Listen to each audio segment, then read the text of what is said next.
Demikianlah sabda Tuhan. Terpujilah Kristus. Saudara sekalian yang terkasih, pada siang hari ini kita lebih disegarkan dan disempurnakan pengertian kita yang mungkin kita anggap sudah benar, tetapi mungkin ada segi-segi lain yang Yesus ingin mengatakan yang lebih benar, lebih sempurna, yaitu peristiwa perjumpaan dengan ibunya. Secara manusiawi mungkin kita melihat sikap Yesus tidak simpatik.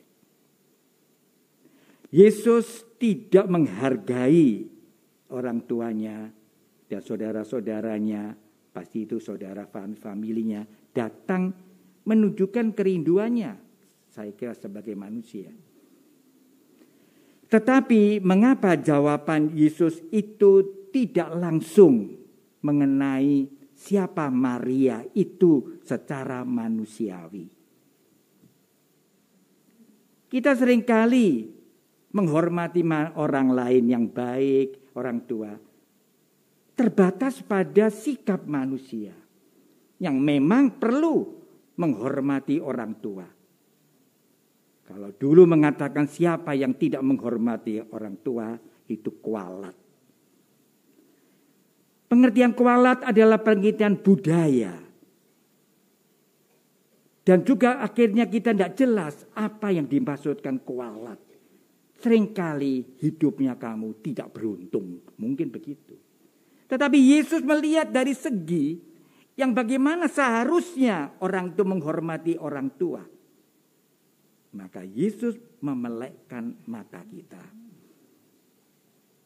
Memelekkan dengan pengertian seorang ibu, saudara yang baik sesuai dengan panggilan Tuhan adalah orang yang hidupnya bersumber pada sabdaku dan melaksanakan sesuai dengan sabdaku. Orang yang tidak mengerti dipikir bahwa orang yang taat kepada seorang tua, orang tua, dan orang menjalani apa yang diharapkan secara sosial, yaitu menghormati yang dibebani dengan kualat itu, sebenarnya disempurnakan.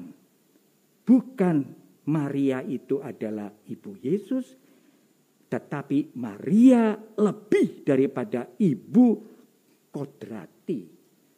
Ini semua Anda sudah pernah dengar. Dari khotbah saya hanya mengingatkan, menyegarkan, mengkoreksi.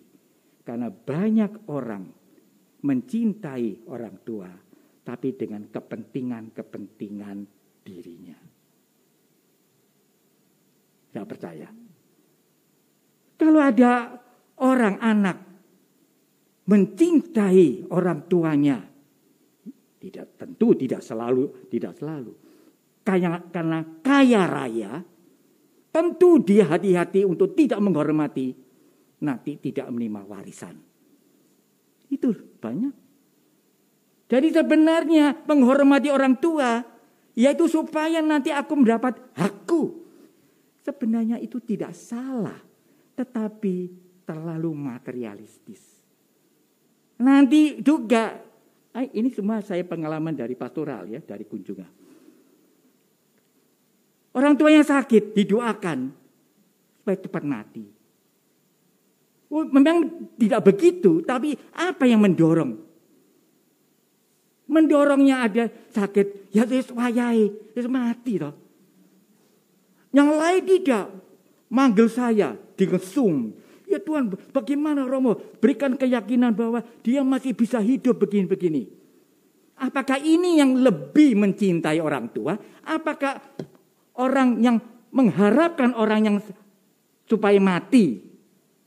Memang kata-kata ini kasar, tapi sebenarnya itu mungkin ada di dalam. Dengan kata-kata, kasihan dia hidup menderita. Benarkah itu yang menjadi dasarnya? Ataukah supaya aku cepat terima warisan? Itu tidak mustahil bagi manusia hidup di dunia ini. Tetapi bahaya itu hendaknya diluruskan oleh Yesus. Yang membuat orang itu mencintai orang tua. Dan orang tua bisa mencintai sejauh mana orang itu dekat dengan Tuhan. Karena Tuhan adalah sumber kasih. Nah, itulah kesegaran pada hari ini disadarkan kepada kita. Kelihatannya semua itu baik. Yang mengharapkan supaya orang tuanya cepat mati itu ya baik. Karena mungkin selalu menderita begini, ya sudah cepat diambil. Orang yang mengharapkan bahwa wah, kalau bisa jauh hidup, doakan Romo. Kayak iki pastor iki jadi dewa. Bagaimana ini? Begini. Seringkali memang demikian. Tapi kedua-duanya tidak bisa saya katakan mana yang baik, mana yang buruk. Kecuali sumber apa dalam hatinya dia mengambil keputusan itu. Mungkin melihat orang tuanya yang sudah begitu menderita, begini, kasihan. Tapi kasihan muncul dari kasih, jangan terlalu lama menderita. Mungkin ini suatu bijaksana. Tetapi juga bisa bijaksana. Berilah dia kehidupan. Kehidupan yang mana? Kehidupan yang bagi di dunia maupun di surga. Kehidupan itu satu. Kesembuhan itu satu. Kesembuhan bukan. Dan juga kehidupan. Itu satu. Tidak ada namanya kesembuhan itu duniawi. Kalau nanti ke rohani bukan kesembuhan. Kemartiran mungkin seperti yang dikatakan. Itulah. Ini semua mengungkapkan di dalam diri kita. Kejujuran hati, ketulusan, di mana kita akan nanti merasa damai atau tidak di dalam mendoakan orang tua. Maka mari saudara sekalian, kata-kata Yesus memang tidak simpatik, tapi justru membawa kita kepada nilai yang luhur. Bahwa Maria adalah ibu jasmani yang baik, betul-betul dia memelihara Yesus dengan baik. Tapi Maria juga tahu diri bahwa Yesus lebih dari manusia biasa yang aku lahir. Dia adalah Allah.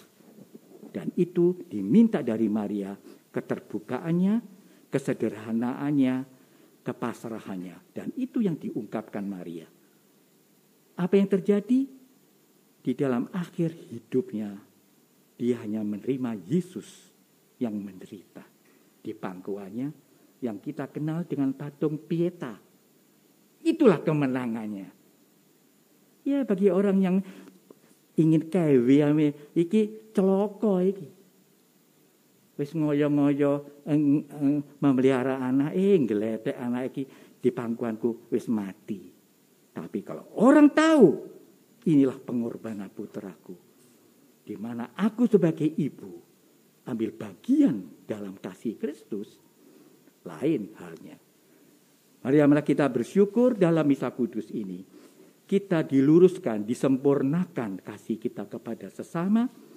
Dan Ekaristi Kudus menjadi puncak dan sumber kasih yang boleh kita terima setiap kali kita merayakan Ekaristi Kudus.